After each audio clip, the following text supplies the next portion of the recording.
Dewan Keamanan PBB disebut telah menyetujui rencana yang diusulkan Donald Trump terkait pembentukan Dewan Perdamaian dan Pasukan Stabilisasi Internasional di Gaza pada 17 November 2025. Pemungutan suara berlangsung dengan hasil 13 negara mendukung dan 2 pihak yakni Tiongkok serta Rusia memilih abstain. Resolusi tersebut digambarkan sebagai langkah awal untuk membentuk mekanisme keamanan baru bagi Gaza pasca konflik. Rencana itu juga disebut ditujukan untuk mengatur stabilisasi di lapangan melalui kehadiran pasukan internasional.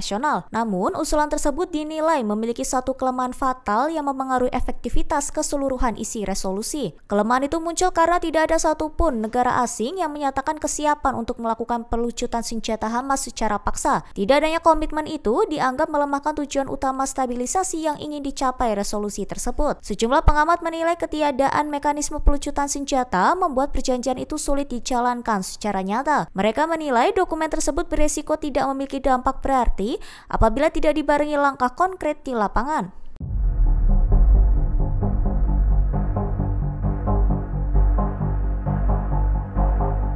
IDF mengungkap adanya 130 upaya penyelundupan drone yang digagalkan hanya dalam 1 bulan di sepanjang perbatasan Mesir pada 17 November 2025 malam. Temuan ini disampaikan juru bicara militer Israel sebagai peringatan bahwa aktivitas ilegal di jalur tersebut masih sangat aktif. Militer Israel menjelaskan bahwa drone itu digunakan untuk mengirim berbagai barang selundupan ke wilayah Israel. Barang-barang yang dicegat meliputi senjata, uang tunai, narkoba, dan peralatan pengintaian. Aliran barang ilegal tersebut digambarkan tidak pernah berhenti meski upaya pencegahan terus dilakukan. IDF menilai jaringan penyelundupan itu memiliki pola operasi yang terorganisasi dan memanfaatkan celah perbatasan. Mereka menegaskan pertahanan Israel akan tetap beroperasi sepanjang waktu untuk mencegah ancaman yang berpotensi masuk melalui jalur udara rendah. Militer Israel atau IDF mengklaim telah melenyapkan seorang anggota Hizbullah yang berperan sebagai perwakilan organisasi tersebut di Al-Mansouri, Lebanon Selatan pada 17 November 2025. Operasi ini disebut berlangsung pada malam hari dan dipimpin Divisi 91 dengan dukungan Angkatan Udara. IDF menyampaikan bahwa target bernama Muhammad Ali Sohaih serta digambarkan sebagai sosok yang menjalankan fungsi representatif Hizbullah di desa Al-Mansouri. Ia dikabarkan bertanggung jawab menjaga hubungan antara Hizbullah dan warga setempat dalam isu militer maupun ekonomi. Ia juga disebut berupaya menyita sejumlah properti pribadi untuk kepentingan aktivitas teroris. IDF menilai tindakan tersebut melanggar kesepakatan yang telah disepakati antara Israel dan Lebanon.